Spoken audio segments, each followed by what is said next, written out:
नमस्कार, DD news Rajasthan के इस विशेष कार्यक्रम में आप सभी का स्वागत है। मैं हूं आपके साथ विकास। कहते हैं कि उठे राष्ट्र तेरे कंधों पर, बढ़े प्रगति की प्रांगण में, नभ को उठाकर रख दिया तूने इस धरा के आंगन में। जी हां, आज ये मैं पंक्तियां इतने विश्वास के साथ इसलिए बोल पा रहा हूं क्योंकि आज का जो युग है वो वैज्ञानिक युग है। आज हमारे विज्ञान और प्रौद्योगिकी ने इतनी उन्नति कर ली है कि वाकई में आकाश को उठाकर इस धरा के आंगन में रख दिया है। बात करें अपने देश भारत की, तो भारत की जो वैज्ञानिक परंपराएं रही है, जो वैज्ञानिक सोच रही है, वो सदियों पुरानी विश्व की सबसे प्राचीनतम वैज्ञानिक जो परंपराएं रही है उनमें से एक है। पूरे विश्व में जब सभ्यताओं का विकास हो रहा था तब भारत में करीबन 3000 साल पहले हड़प्पा और मोहनजोदड़ो के जो निवासियों के जो अभी जो खोज में, खुदाई में जो हमें उपकरण मिले हैं, उसमें उस वक्त वैज्ञानिक, उस वक्त के निवासियों ने जो उपकरण बनाए थे उसमें वैज्ञानिक सोच और वैज्ञानिक दृष्टि के परिणाम मिलते हैं। इससे आप अंदाजा लगा सकते हैं कि भारत की कितने साल पुरानी वैज्ञानिक परंपराएं रही है। समय काल परिस्थितियां बदली और आज भारत 2047 तक विकासशील से विकसित भारत बढ़ने की ओर अग्रसर है। इसमें भारत की जो साइंस और टेक्नोलॉजी है वो अपनी बहुत ही महत्वपूर्ण भूमिका निभाने जा रही है। और इसी विषय पर चर्चा करने के लिए स्टूडियो में आज हमारे साथ बेहद ही खास मेहमान मौजूद है। आज हमारे साथ मौजूद है प्रोफेसर आशुतोष शर्मा जी। सर, आपका बहुत बहुत स्वागत है इस कार्यक्रम में। इससे पहले कि सर के साथ कार्यक्रम को आगे बढ़ाएं, मैं सर का परिचय आपको करवा देता हूं। आप इंडियन नेशनल साइंस अकादमी दिल्ली में प्रेसिडेंट के पद पर कार्यरत हैं। इसके साथ साथ आप आईआईटी कानपुर में प्रोफेसर हैं। इसके साथ साथ भारत सरकार के विज्ञान एवं प्रौद्योगिकी विकास में आप सचिव के पद पर कार्य कर चुके हैं और भारत सरकार की कई योजनाओं में, कई प्रोग्राम में आपने कई नवाचार किए हैं। हमारा सर बहुत बड़ा सौभाग्य है कि आज हम आपके साथ में चर्चा कर रहे हैं। आपसे बहुत कुछ जानने को मिलेगा। तो सर, चर्चा को शुरू करते हैं। भारत जो अब तक विकासशील है, लेकिन 2047 तक, जैसा कि प्रधानमंत्री नरेंद्र मोदी जी का भी सपना है और हर एक देशवासी का सपना है कि 2047 तक भारत को विकासशील से विकसित भारत की यात्रा तय करनी है, तो इसमें जो अपने देश की साइंस और टेक्नोलॉजी है वो किस तरीके से अपनी भूमिका अदा कर पाएगी? बेशक। नमस्कार विकास जी और हमारे सभी दर्शकों को मेरा नववर्ष शुभ हो, इसकी कामना। आपने ऐसा कहा कि भारत 3000 साल से भी तरक्की कर रहा है। असल में मोहनजोदड़ो, हड़प्पा की जो सभ्यताएं थी वो 3000 साल से भी बहुत ज़्यादा पुरानी हैं। लेकिन हमें पता है कि जैसे कि मेटल के क्षेत्र में, हेल्थ के क्षेत्र में बहुत विकास हुआ था। सुश्रुता ने उनके जो इंस्ट्रूमेंट मिलते हैं कि उस वक्त सर्जरी भी होती थी। अच्छा, खैर वो हमारी जो चीज़ें हैं वो बहुत बढ़िया थी, काफ़ी विकास हुआ था। अब आपने ऐसा कहा कि 2047 में हमें विकसित देश बनना है, तो वो विकसित देश बनने का कार्य बहुत तेज़ी से शुरू हो गया। पिछले 10 साल के अंदर जो प्रगति हुई है उसको देखते हुए और उसकी दिशा देखते हुए इसमें कोई भी संदेह नहीं है कि 2047 तक भारत एक विकसित देश बन के खड़ा होगा। अब ये विकसित देश के अंदर जो कि हमारे माननीय प्रधानमंत्री जी का चैलेंज है वो जरूर पूरा होगा और उसके अंदर विज्ञान और तकनीकी की अहम महत्व है। कोई भी देश बिना विज्ञान के आज तक तरक्की नहीं कर सका, विकासशील नहीं बन सका। किसी भी देश की जो साइंस और टेक्नोलॉजी है वो उस देश की बैकबोन कहा जा सकता है। बैकबोन है, बैकबोन से लेकर के उसका जो मस्तिष्क है, उसका जो हृदय है, वो सभी है। तो इसके अंदर अगर मैं आपको बताऊं कि पिछले 10 सालों के अंदर कितनी तेज़ी से तरक्की हुई, जिससे हमें पता चलेगा कि भविष्य का रोड मैप क्या है। तो देखिए, 10 साल पहले हमारे यहाँ नवाचार, इनोवेशन, स्टार्टअप का मूवमेंट शुरू किया था माननीय प्रधानमंत्री जी ने। तो 2015 के अंदर उन्होंने स्टार्टअप इंडिया का नारा दिया था। तो उस वक्त करीब 100 से कम स्टार्टअप थी भारत के अंदर। आज उनकी संख्या बढ़कर 1,40,000 रजिस्टर्ड स्टार्टअप हो गई है। तो अगर इसको देखा जाए तो मुझे इसमें कोई भी संदेह नहीं है कि 10 लाख के ऊपर ये संख्या चली जाएगी। और हर स्टार्टअप जो है, बिजनेस है, साइंस पर आधारित है, वो बहुत लोगों के लिए नए एम्प्लॉयमेंट जनरेट कर रहा है और करने की ताकत रखता है।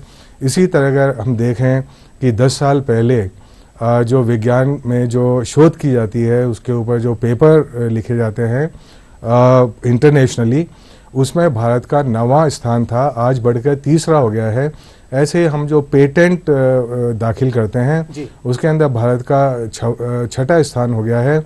अच्छा, एक इनोवेशन इंडेक्स होती है, ग्लोबल इनोवेशन इंडेक्स, उसमें भारत 80 के पार उसका नंबर था जो 10 साल पहले। अब वो बढ़कर 38 स्थान पे आ गया है, 38वें स्थान पे है। तो जैसा कुछ भी चीज़ अगर आप देखें उसमें बहुत तेज़ी से प्रगति हुई है। निश्चित तौर पे जो आपने बताया है वाकई में वो बदलते हुए भारत की एक सुखद तस्वीर है जो हम सबके समक्ष है। सर, एक समय था जब भारत को तरस भरी निगाहों से पूरे विश्व की ओर या अन्य देशों की ओर अपनी ज़रूरतों को पूरा करने के लिए देखना पड़ता था, लेकिन आज समय काल परिस्थितियां बदली, पूरा विश्व भारत को एक नई उम्मीद के साथ में देख रहा है। नहीं, बेशक वो उम्मीद के न केवल उम्मीद के साथ देख रहा है, भारत एक पूरी ग्लोबल व्यवस्था का बहुत ही अहम प्लेयर है और वो साइंस के अंदर भी है। सारे देश साइंस के अंदर भारत के साथ पार्टनरशिप चाहते हैं, सभी देशों के साथ हमारे संबंध हैं और वो जो साइंस है, जो कटिंग एज साइंस है, जो भविष्य की साइंस है, उसके अंदर भी बहुत तेज़ी से कार्य बढ़ रहा है। जैसे मैं आपको एक उदाहरण दूं, पूरे विश्व के अंदर क्वांटम टेक्नोलॉजीज़ का अभी बोलबाला शुरू हुआ है, तो भारत ने भी उसके अंदर बहुत अहम पहल की है। उसके अंदर एक नया मिशन लाया गया है, क्वांटम कम्युनिकेशन हो, जिससे कि आपका हैक नहीं किया जा सके कम्युनिकेशन। ऐसे ही क्वांटम कंप्यूटिंग है, बहुत सारी चीज़ें हैं। उसके लिए अभी जो भारत सरकार ने 6000 करोड़ का एक मिशन शुरू किया है। इसके पहले हम सभी ने आर्टिफिशियल इंटेलिजेंस के बारे में सुना है। तो आर्टिफिशियल इंटेलिजेंस हमारे ज़िंदगी के हर क्षेत्र को प्रभावित करता है, चाहे वो कृषि हो, चाहे जुडिशरी हो, चाहे पानी का हो, चाहे बिजली का हो, हर चीज़ के अंदर आर्टिफिशियल इंटेलिजेंस का महत्व बढ़ता जा रहा है।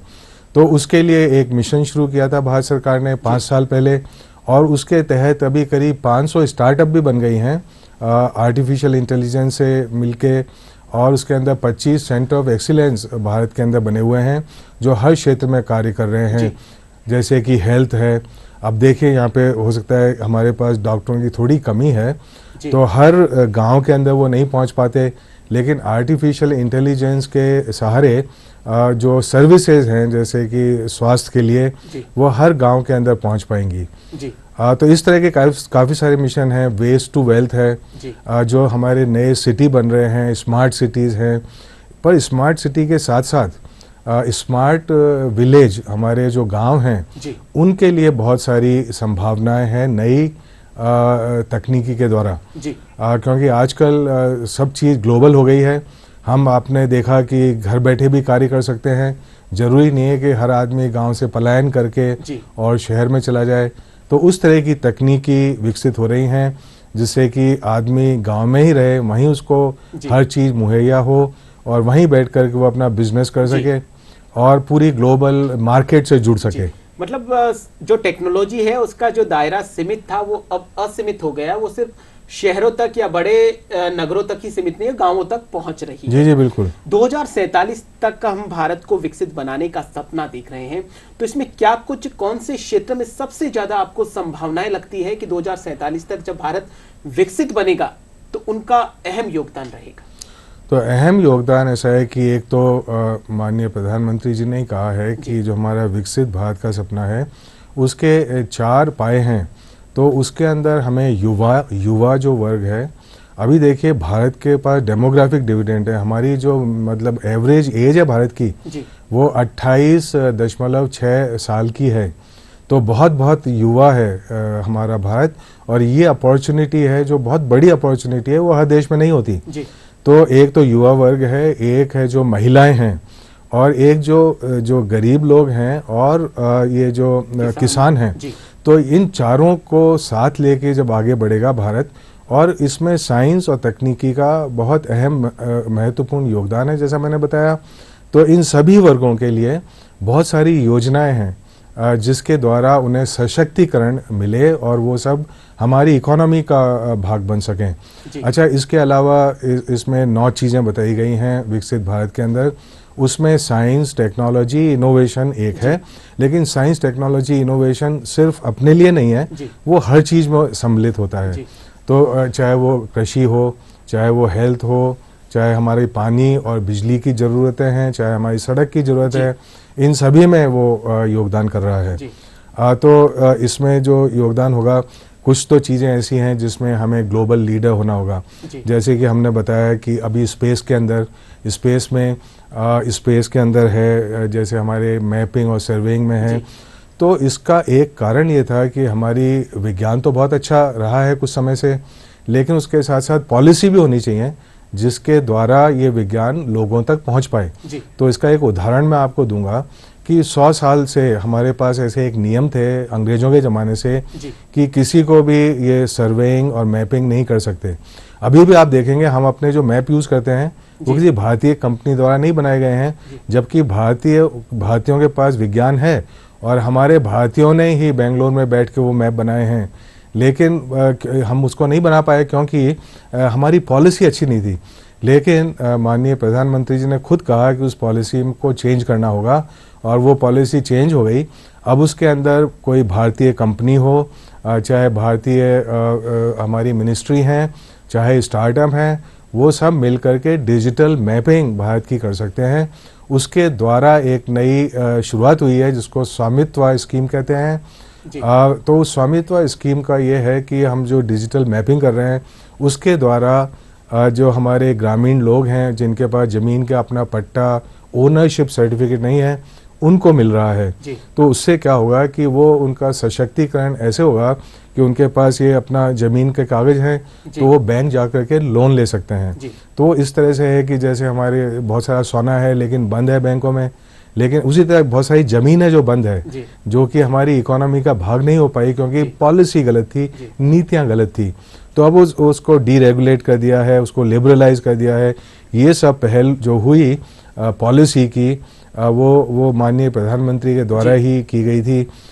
तो मुझे सौभाग्य मिला इसमें कार्य करने का, इस पॉलिसी को बदलने के अंदर। अब उसका जो इम्पैक्ट होगा हमारी इकोनॉमी पे वो इतना बड़ा होगा। अच्छा, इतने कोर्ट केस चल रहे हैं, वो कोर्ट केस इसलिए चलते हैं क्योंकि लोगों के पास ज़मीन के कागजात नहीं हैं। अब इसके द्वारा ये पूरी समस्या का समाधान होगा और इसका जो इकोनॉमी पे इसका असर पड़ेगा वो है दसों लाखों करोड़ों का इस पे असर पड़ेगा। मतलब रूट लेवल पर जो समस्या थी उसका ही निस्तारण कर दिया, तो उसकी कड़ी से कड़ी में जो समस्याएं थी उन सब का भी अप्रत्यक्ष तौर पे उन सब का भी निस्तारण हो गया। आपने कुछ देर पहले युवाओं का जिक्र किया। प्रधानमंत्री नरेंद्र मोदी जी भी अपने स्पीच में कहते हैं भारत युवा भारत है और विश्व का एकमात्र ऐसा देश है जिसके पास में 35 करोड़ से ज्यादा युवा है। लेकिन जैसा आपने जिक्र किया कि 1,40,000 स्टार्टअप अब तक आए हैं, तो क्या आपको लगता है कि इसमें और ज्यादा संभावना है? क्योंकि जनसंख्या के हिसाब से अभी भी स्टार्टअप का जो आंकड़ा हमें छूना है, दुनिया के टॉप जो 30 देश है उसमें हम हैं, तो उसमें भी सुधार हो कुछ ऐसा? नहीं, इसमें बिल्कुल सुधार का इसमें बहुत इसके अंदर पोटेंशियल है जी। तो 2015 में जब स्टार्टअप इंडिया का नारा दिया गया था, जैसे मैंने बताया 100 से कम थी, अब 1,40,000 हो गई। उस वक्त ही इसका जो रोड मैप था वो ये था कि अभी 1 लाख से ज़्यादा हो जाएंगी और 2047 होने तक 10 लाख से ज़्यादा होंगी, इसमें मुझे कोई भी शक नहीं है। और उसका जो प्रभाव पड़ेगा हमारे इकोनॉमी पे उसकी गणना बहुत बड़ी है। तो इसमें मुझे कोई भी शक नहीं है कि ये बढ़ेगा। हमारी इंडस्ट्री का जो रुझान है वो स्टार्टअप की और किस तरीके से बढ़ाया जाए, इसके लिए सरकार की तरफ से क्या कुछ प्रयास किए जा रहे हैं? सरकार की तरफ से बहुत सारे प्रयास हैं। इनफैक्ट इसके पहले 10 साल पहले कोई इकोसिस्टम था ही नहीं स्टार्टअप के लिए। तो जो भी पॉलिसी आई हैं वो उसी वक्त आई हैं। हमने भी department of science and technology के अंदर एक नई स्कीम बनाई थी, निधि। कई लोग उसके बारे में जानते हैं। तो निधि के अंदर इंक्यूबेटर बनाए, उसके अंदर सीड मनी लोगों को अवेलेबल की, उसके अंदर ट्रेनिंग की, उसके अंदर मेंटरशिप की, फेलोशिप की, उसके अंदर बहुत सारी मतलब योजनाएं हैं, परियोजनाएं हैं। उनके द्वारा बहुत सारी स्टार्टअप को मदद मिली। ऐसे ही अटल इनोवेशन मिशन शुरू हुआ करीब उसी वक्त, तो उन्होंने भी इंक्यूबेटर बनाए, बल्कि उसको एक ग्रास रूट्स की तरह भी बनाया। तो अटल टिंकरिंग लैब हर स्कूल के अंदर बहुत सारे स्कूलों में बनाई गई हैं। तो क्या है कि जो ये इनोवेशन है, स्टार्टअप है, उसके लिए कल्चर पैदा करने की ज़रूरत है। तो अभी अगर हमें 10 लाख बनानी है, 1 करोड़ बनानी है, तो उसके लिए हमें युवा लोगों को शुरू से आकर्षित करना होगा। मतलब जब वो स्कूल में पढ़ते हैं तो उसके लिए काफ़ी सारी योजनाएं हैं। एक योजना मैंने आपको अटल टिंकरिंग लैब बताई। दूसरी योजना है, उसको मानक बोलते हैं। तो मानक योजना के अंदर जो उनके युवा लोगों के स्कूल के जो बच्चे हैं, उनके जो विचार होते हैं इनोवेटिव, उनको रिकॉर्ड किया जाता है। उसमें से हर साल टॉप 1 लाख बच्चों को 10-10 हज़ार रुपये मिलते हैं, जिससे कि वो अपने विचारों को प्रोटोटाइप में कन्वर्ट कर पाएँ। तो उस तरह से उनको बहुत एनकरेजमेंट मिलता है कि देखिए, अगर कुछ आपके पास नई सोच है, कुछ समस्याओं का समाधान है, तो उसको बाजार तक ले जा सकते हैं। तो इसके लिए क्या है कि इनोवेशन खाली एक चीज़ नहीं है। ये नहीं है कि अगर 30 साल हो गए तब पकड़ लिया किसी को और कहा इनोवेशन करिए। उसको शुरू से बढ़ावा देने की ज़रूरत है स्कूल के अंदर। तो वहाँ से योजनाएं शुरू होती हैं, मानक और एम की जो योजनाएं हैं, और बाद में वो कॉलेज के अंदर हैं, उसके कॉलेज के बाद के अंदर हैं। तो और पॉलिसी भी होनी चाहिए। जो पॉलिसी हैं, जैसे टैक्स ब्रेक मिलते हैं, जैसे उनको कि प्रेफरेंशियल ट्रीटमेंट मिलता है स्टार्टअप को, तो उसके द्वारा बहुत तेजी से वृद्धि हो रही है इसके अंदर। आपने स्कूल और कॉलेज का जिक्र किया। सरकार ने नई राष्ट्रीय शिक्षा नीति बनाई है। पहले की जो शिक्षा नीतियां बनी वो ज्यादातर थ्योरेटिकल बेसिस पे थी, लेकिन अब प्रैक्टिकल और स्किल डेवलपमेंट के ऊपर काफी ध्यान दिया जा रहा है। तो आपको क्या लगता है, जो नई राष्ट्रीय शिक्षा नीति है उसको विज्ञान और जो प्रौद्योगिकी है उसमें तो बदलाव आएगा ही, इसके अलावा जो क्षेत्र है, जो 2047 तक के जो सपना हमने देखा है, उसको पूरा करने में बहुत ही महत्वपूर्ण है, क्योंकि शिक्षा ही आधार है। तो शिक्षा के अंदर 1-2 चीज़ें मैं बताऊंगा यहाँ पे बहुत जल्दी में। तो एक तो है इंटरडिसिप्लिनरी शोध जो होती है, उसी के द्वारा समस्याओं का समाधान किया जाता है। इसमें ये नहीं है कि सिर्फ केमिस्ट्री, सिर्फ फिजिक्स, सिर्फ इंजीनियरिंग, सिर्फ मेडिसिन, उसके द्वारा समस्या का समाधान नहीं होता है, क्योंकि समस्या के बहुत सारे पहलू होते हैं। तो वो बहुत सारे जो पहलू हैं, उसके लिए इंटरडिसिप्लिनरी काम की ज़रूरत है।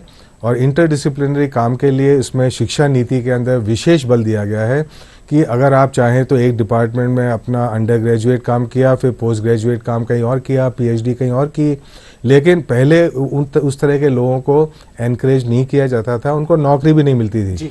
पर अब यूजीसी ने गाइडलाइन बना दी हैं कि अगर आप इंटरडिसिप्लिनरी काम कर सकते हैं, आपकी शिक्षा इंटरडिसिप्लिनरी है। अच्छा, उसके अलावा आपके जो क्रेडिट हैं, आप एक कॉलेज से दूसरे कॉलेज में जा सकते हैं, आप तरह तरह के कोर्स कर सकते हैं।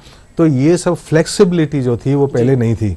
तो वो शिक्षा बहुत ऐसी थी कि सिर्फ आपको है जो अपने एक रोजगार मिल सके किसी छोटे से जगह पर अब जो शिक्षा है वो इस तरह है कि आप रोजगार पैदा करें, न केवल वो अपने लिए एक नौकरी, हाँ, न पैदा करने के लिए आप न केवल खुद के लिए रोजगार करें, बट 1000 लोगों को और भी मुहैया कराएं जॉब। तो इसमें बहुत बड़ा बदलाव हुआ है और ये जो शिक्षा नीति है ये जरूर बड़ा फल लाएगी। आप इसका फल देखेंगे 5 साल के अंदर। बिल्कुल। इसके अलावा कई तरह की नीतियां और भी बनाई गई है, जिसमें अंतरिक्ष नीति 2023 में बनाई गई, भूस्थानिक नीति 2022 में बनाई गई, और सबसे महत्वपूर्ण नीति बायो E3 नीति, जिसमें एनवायरमेंट पे, एम्प्लॉयमेंट पे और इकोनॉमी के ऊपर प्रॉपर फोकस रहेगा। इस तरह की जो नीतियां बनाई गई है, तो उसका क्या आपको इम्पैक्ट लगता है आने वाले भविष्य में? जैसा मैंने बताया, पॉलिसी बहुत ज़रूरी है, नीति में बदलाव बहुत ज़रूरी है हमारे साइंस को काम करने के लिए। तो हमारे पास साइंटिस्ट हैं, हमारे पास साइंस भी है, हमारे पास वो सब चीज़ें हैं और तेज़ी से बढ़ भी रही हैं। लेकिन नीति जो है कई सालों से, कई दशकों से अच्छी नहीं थी, लेकिन अब उनमें बहुत तेज़ी से बदलाव हुआ है। बनती तो थी, लेकिन जब क्रियान्वयन का समय आता था या धरातल पर उतारने का वक्त आता था, तब वो नीतियां एक तरीके से धराशायी हो जाती थी। नहीं, वो भी था, तो प्रैक्टिकल भी नहीं थी। तो ये बहुत प्रैक्टिकल है कि इसके द्वारा है जो हमें चेंजेस लाने हैं, और वो चेंज कैसे आएंगे। जैसा आपने कि ये स्पेस नीति के बारे में बताया, अंतरिक्ष नीति के बारे में, बहुत अहम है, क्योंकि देखिए हर काम है जो सिर्फ सरकारी नहीं कर सकती, तो उसके अंदर हमें जो है प्राइवेट का पार्टिसिपेशन होना चाहिए, इंडस्ट्री होनी चाहिए, स्टार्टअप होनी चाहिए, हमारे जो IITs हैं वो भी उसकी भागीदारी हों। इन सब की भागीदारी से ही हमारी समस्याओं का हल होगा। तो ये जो अभी नीति बनी है अंतरिक्ष की, उसके अंदर ये है कि हमारे जो बाहर लोग हैं उनके साथ मिलजुल कर कार्य किया जाए।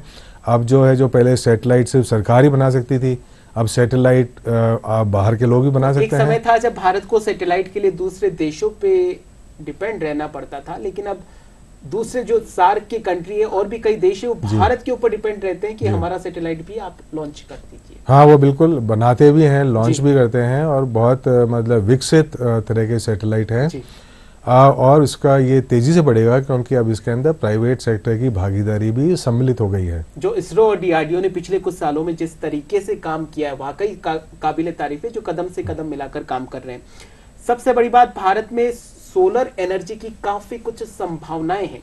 पूरे विश्व में सबसे बड़ी उम्मीद सोलर एनर्जी की भारत के सामने है। तो उसमें सोलर एनर्जी में क्या कुछ नवाचार इस तरीके के किए जा रहे हैं जो निकट भविष्य में बहुत बड़ा रूप लेंगे? जी जी, बिल्कुल। इसमें बहुत एम्फेसिस है इसके ऊपर, सोलर एनर्जी पे, और राजस्थान तो उसमें नंबर 1 क्षेत्र है। बहुत संभावनाएं हैं और शुरू भी हो गई हैं।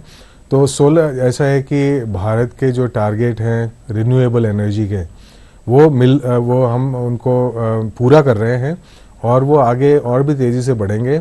तो सोलर एनर्जी उनमें से एक है। सोलर एनर्जी पे काफ़ी शोध चल रहा है भारत के अंदर भी। उसमें नए मटेरियल विकसित कर रहे हैं जिससे कि उसकी एफिशिएंसी सोलर सेल की बढ़ जाए। तो अभी जो मतलब उसकी जो इकोनॉमिक इम्पैक्ट है वो भी बहुत ज़्यादा बढ़ जाएगा। ये अगले 5 सालों के अंदर, आने वाले 5 सालों के अंदर सोलर सेल की जो क्षमता है वो बढ़ने की बहुत संभावना है। इसके अलावा हमेशा हम अधिकतर ये सुनते थे कि दूसरे जो देश है वहाँ पे ड्रोन टेक्नोलॉजी के ऊपर काम हो रहा है, लेकिन पिछले कुछ सालों में भारत में भी ड्रोन टेक्नोलॉजी में अभूतपूर्व नवाचार हुए हैं जो वाकई में हमें दिखाई दे रहे हैं। सो ये भी एक नीतिगत चीज है इसमें। ये बहुत अच्छा आपने बताया। देखिए, एक समय था जब 5 साल पहले अगर आपने ड्रोन उड़ाया तो हो सकता है आप जेल भी चले जाएं।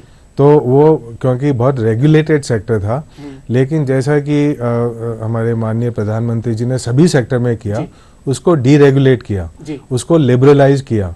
तो जिससे कि ड्रोन यहाँ पे बने, यहाँ पे ड्रोन उड़ें, वो हमारी सर्विसेज करें, वो हमारे इंफ्रास्ट्रक्चर के लिए काम करें, वो हमारे डिफेंस के लिए काम करें, वो सिविलियन सब चीज़ों के अंदर।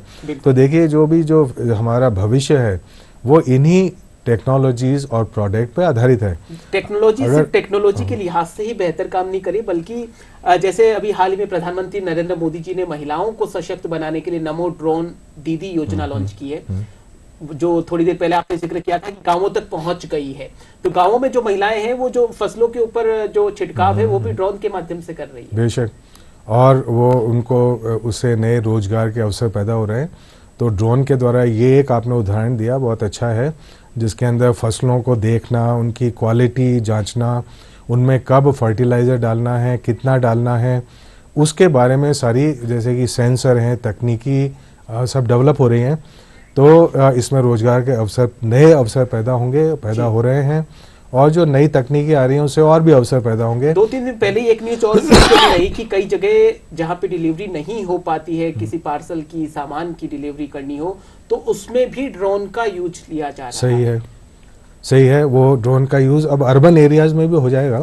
जैसे अभी आपके अमेजन पार्सल आता है, कहीं से आता है, तो वो ड्रोन के द्वारा भी पहुंचाया जा सकता है। और ड्रोन के द्वारा डिजास्टर मैनेजमेंट में बहुत ज़्यादा उसका उपयोग है। दूर दराज के क्षेत्र जहां आप नहीं पहुंच पाते हैं, वहां तो ड्रोन का और भी ज़्यादा महत्व है। जी, भारत एक कृषि प्रधान देश है। कृषि जो है हमारी बैकबोन की तरह ही है। तो कृषि में जो नवाचार हो रहे हैं, जिसमें साइंस और टेक्नोलॉजी का बहुत ही महत्वपूर्ण योगदान रहता है, तो उसको आप किस तरह से देखते हैं? देखिए, इसमें ऐसा है, अधिकतर किसान अब धीरे धीरे टेक्नोलॉजी का उपयोग करने लगे, उनके बारे में जानने लगे, समझने लगे, उससे पैदावार भी अच्छी होगी, तो निश्चित तौर पर जो हमारे देश की इकोनॉमी है वो भी ग्रो करेगी। जी, बिल्कुल सही कहा। उनके पास अभी भी एडवाइजरी पहुंचती हैं, उसमें बताते हैं कि कब उनको बीज बोना चाहिए, किस किस्म का बीज अच्छा इसमें उगेगा, कब पानी देना चाहिए, कब बरसात आएगी। तो इसमें जैसे मौसम संबंधी जानकारियां जो एक्यूरेट होती हैं, उनका भी बहुत बड़ा हाथ होता है। तो उसके अलावा जैसे कि आपकी सॉइल क्वालिटी क्या है, उसके लिए सेंसर डेवलप किए गए हैं। ऐसे ही आपको कितने फर्टिलाइज़र की ज़रूरत है उससे पता चलता है। नहीं तो ये नहीं पता चलता है कि नाइट्रोजन डालना है कि फास्फोरस डालना है। नए तरह के फर्टिलाइज़र भी डेवलप हुए हैं वगैरह। नीम कोटेड फर्टिलाइज़र आजकल काफ़ी पॉपुलर है। हमारे देश में नवाचारों की कोई कमी नहीं है, काफ़ी नवाचार हो रहे हैं और जब इन नवाचारों को प्रधानमंत्री नरेंद्र मोदी मन की बात कार्यक्रम के जरिए, अभी हाल ही में मन की बात कार्यक्रम का प्रसारण हुआ था, तो किसी युवा ने ऐसा ही कोई नवाचार किया तो उसको पूरे देशवासियों के समक्ष साझा करते हैं, तो उससे क्या संदेश जाता है और कितने उत्साहित रहते हैं? हाँ, ये नवाचार के लिए बहुत ज़रूरी है कि हमारे युवा लोग इसमें उत्साहित हों। और ये क्योंकि ये विषय है ये कल्चरल और बिहेवियर से संबंधित है। इसमें सिर्फ ये नहीं कि अगर आपका लैब है तो हो जाएगा जी। नहीं, लोगों को उसमें जब तक उत्साह नहीं आएगा तब तक वो बड़े स्तर पे नहीं हो सकता। तो ये जैसे कि मन की बात है, इस तरह के जो कार्यक्रम हैं वो इसमें बहुत अहम भूमिका निभाते हैं जी। क्योंकि एक जो आप ये देखिए कि एक युवा मस्तिष्क होता है, वो उस चीज़ को देखता है तो वो बहुत ज़्यादा इंस्पायर हो जाता है। जी। ये मैंने देखा है, जैसे कि मानक प्रोग्राम था, उसके अंदर हर साल करीब 10 लाख युवा लोग उसमें पार्टिसिपेट करते थे, ये स्कूल के लोग। और उसमें से 1 लाख लोगों को सेलेक्ट करके उनको 10-10 हज़ार रुपये दिए जाते हैं जिससे कि वो अपने नवाचार को आगे बढ़ा पाएं। तो उसका जो इस तरह की चीज़ों का इम्पैक्ट होता है, माननीय प्रधानमंत्री जी ने भी कई बार उसमें अपने शो में उनको बताया था। तो इसका जो इम्पैक्ट है वो बहुत बड़ा है। जी, वाकई में इम्पैक्ट बहुत बड़ा पड़ेगा और निश्चित तौर पर ये सारे छोटे छोटे प्रयास हैं जो हमें बड़ी सफलता दिलवाएंगे और जो भारत ने विकासशील से विकसित भारत बनने का सपना 2047 तक देखा है, उसको पूरा करने में निश्चित तौर पर ये प्रयास काफी कारगर साबित होंगे। सर, आज आप इस प्रोग्राम में पधारे और इतनी सरलता के साथ में अपने विचार साझा किए, आपका बहुत बहुत धन्यवाद। डीडी न्यूज राजस्थान के आज के इस विशेष कार्यक्रम में फिलहाल के लिए इतना ही। आप देखते रहिए आपका अपना चैनल डीडी न्यूज राजस्थान। नमस्कार। नमस्कार।